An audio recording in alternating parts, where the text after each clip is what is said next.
Hello, my name is Joseph Haldane, Executive Director of the International Academic Forum, IAFOR, the organising body behind this year's European Conference on Film and Documentary 2014. And I'm joined today by the conference chair, Professor Gary Swanson. Professor Swanson, thank you very much for joining us. You're welcome. Perhaps you can tell us a little bit about how you came to be involved in the organisation in 2009, I believe.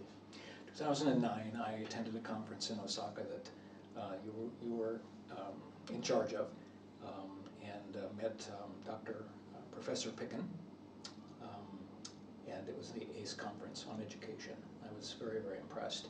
I was one of the guest speakers or invited speakers. After that conference, I was approached by Professor Picken, who was very, very interested in my discussion, my presentation. And I became interested in becoming more involved with IAFOR, and we created, all of us, the Media Asia Conference on media and communication. And that was in 2010? Yes. And it started as a small event, but it's grown quite significantly over the years. Yeah, I'm very happy that I've been involved with it now. This will be the 5th year. And in fact, I think it was 2 years ago, because it started off media and mass communication, and 3 years ago we expanded to include film and documentary. It's Film Asia. Yeah, so we could include more of the practice-based disciplines and the filming itself. Many people in film schools come from different backgrounds in production, and you yourself worked for one of the major networks for quite a while. Perhaps you can tell us briefly what you did and then how you came to become involved in academia subsequently. I worked for NBC News back in the States for 13 years, 3 years, initially based in Chicago. And after I got promoted to the network, I traveled the country basically, covering breaking news stories. 26 states and Canada was pretty much the area that I covered, and I would cover stories. It could be one day, they could be 5 days, depending on what that particular event was. We had a unit in the Chicago area, even though I worked for New York. The unit was an investigative unit with a producer and with a correspondent. And I initially became involved as an editor on a number of projects with them, and kind of segued from just editing and became a producer as well. So my first Emmy I won for a 1-hour documentary called The Silent Shame. This was back in, I think, 1984, so it's been a while. And after that, I continued to work with this unit, the investigative unit, and we did stories for NBC Nightly News with Tom Brokaw, did stories for primetime news magazines at the time, similar to like 60 Minutes, but back then they were kind of like changing names every year because we couldn't really get an audience. But I also did a piece on Las Vegas crime, which I also won an Emmy for. So I won 3 Emmys with basically those criteria. So documentary filmmaking is really where your prime interests lie. And how did you make that shift then from making the films to then wanting to educate a new generation of filmmakers? We changed kind of hats. After NBC was purchased by General Electric, things changed. We lost a lot of our talented producers and camera crews and so on because we were downsized. All of our network was. So I continued to work for NBC that was 1988. Continued to work for NBC for 3 more years, but the bureau that I had worked in initially had, I think, around 26 people. We had like 4 full-time correspondents or reporters, 4 full-time camera crews, audio and video, researchers, everyone. After GE bought us, the number of 26 people working in our bureau was reduced to 5. And this was in the late 80s, early 90s, a time of great change in the American media industry. Absolutely, and this was happening with CBS and ABC as well, our competitors.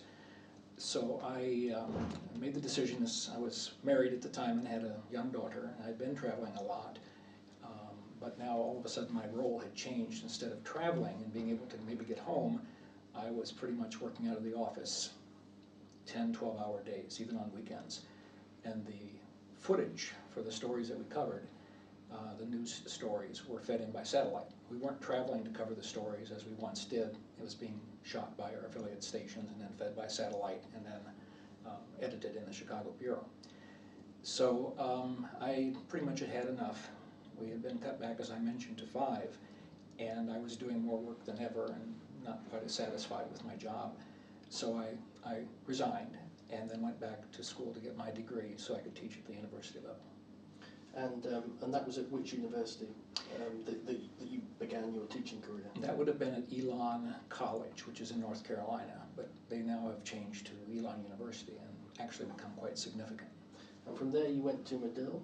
No, from there I went to DePauw University, which is in central Indiana.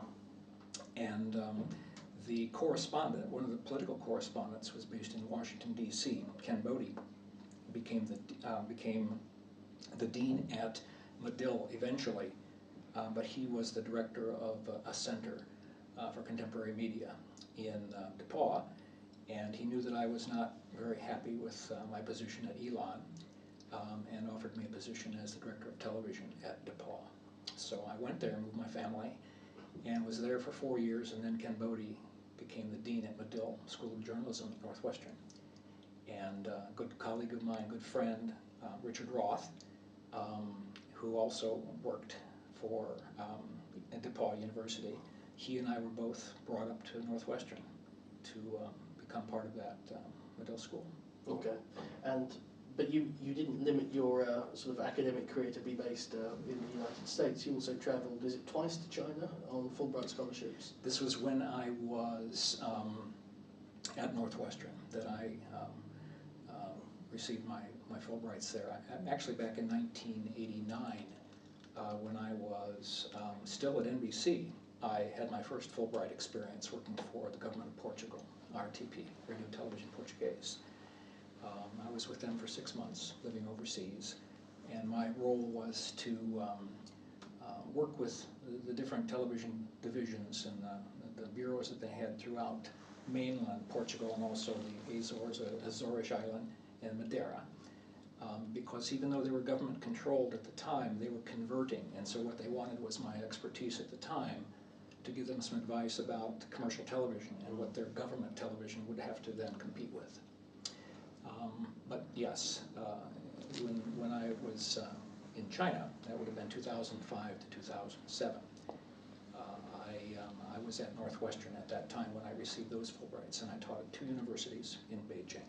First one was Communication University of China, where all journalists go to become involved with television or radio, or print for that matter. This is the school for China Central Television, so if you want to be in television in China, you have to go to that university. So how did you find then moving to China? Because the Chinese media, of course, is far less open than that in the United States. Yeah. And how was that in terms of being a challenge? Because I imagine you're training people as a documentary filmmaker to do investigative journalism, and of course they can't do that. They can't necessarily do that. How was that? Did you find students were challenging some of those? Absolutely. I didn't see as much of that at the Communication University of China, because again it was more based along a technical line.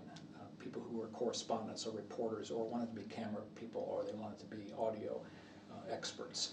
So that was more along the technical side. So I really didn't run into that until I was asked then to repeat my Fulbright at Tsinghua University. And Tsinghua University is considered one of their top universities in the country. They consider it the Harvard of China. I was very honored to then to be asked to teach there. And that's where I ran into the issues of ethics and trying to describe how we are a free press in the States. And in fact, this is very interesting because before I came here to London, I just came from Beijing, met my teaching assistant from Tsinghua, he and his wife, and they have a young child. And I will always remember that after I gave a lecture to my classes at Tsinghua, he was a representative of the party. And after I left the room, he then would tell all the students, you can't listen to what Professor Swanson just said, because that's how they do it in America. They have a free press. In China, we do it this way. So he was the government's representative as to setting things straight, that this may sound good, but it's not going to happen. Fascinating. So in the past 10 years, is there any evidence of the Chinese media opening up or being less subject to censorship, or the opposite, perhaps? I have not seen much change. I have a number of friends who work for China Central Television, and I did work with them as well while I was a Fulbright scholar at the two universities. I was introduced to CCTV and had an interpreter work with me, and then became involved with basically on a consulting basis. And I had a number of friends that I made, and they were all wondering the same thing. They were all, we wish we could be more free. We know what is happening with some of these stories that we cover, but we have no ability to tell our story.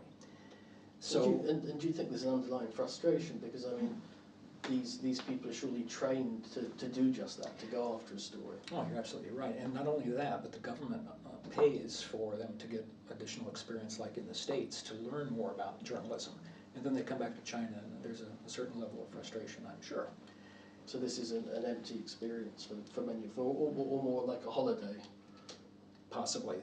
They do get additional experience, but yes, they can't use all of the information that they've picked up.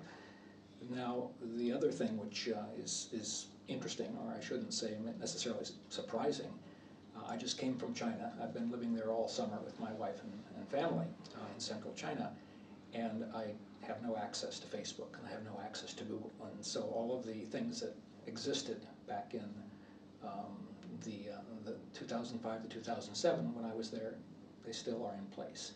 You can't access certain sites.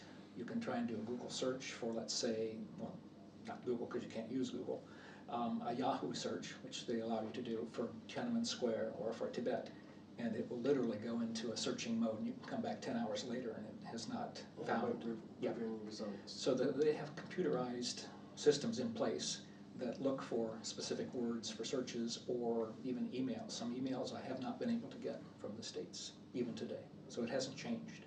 That's very interesting. Well, Professor Swanson, you've made documentaries all over the world, and one of the things that you were very keen to do with IAFOR and with the platform was launch a documentary filmmaking competition, yes. which we're doing this year, in fact. Perhaps you'd like to tell us about what sort of things you'd like to see and what you'd hope to achieve with this international documentary competition. I have seen the need for students who are either from film schools or from other universities where they're learning documentary, and even professors for that matter, need a venue to be able to show their films and to have someone take a look at the material and say whether this is worthy of an award or make some observations.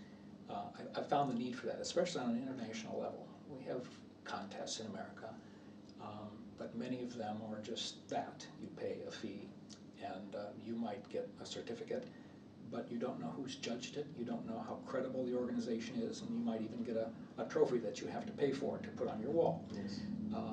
So we've talked about this before, and IAFOR is a wonderful organization. I'm so proud to be a part of everything that you're doing and have been for the last 5 years. So what I feel is important is to have a legitimate international competition where students from around the world, professors as well as professionals, can enter. And I have, as part of our judging panel this year, 2 terrific judges that I used last year for more filmatic types of productions, but this year we're concentrating on documentary. And we're the ones who are going to judge these entries. And it's a significant contest, significant festival. Wonderful. Well, we look forward to seeing that develop. Well, Professor Swanson, it's been an absolute pleasure working with you over the past 5 years and seeing the media conference grow, both in Asia, but also in Europe, and this year with the expansion in North America. And I look forward also to seeing the documentary film competition doing very well. And thank you again for joining us. Thank you, Joe. And thank you for joining us. If you want to keep up with our latest developments, please follow us on Facebook and look at our website at www.iafor.org. Thank you.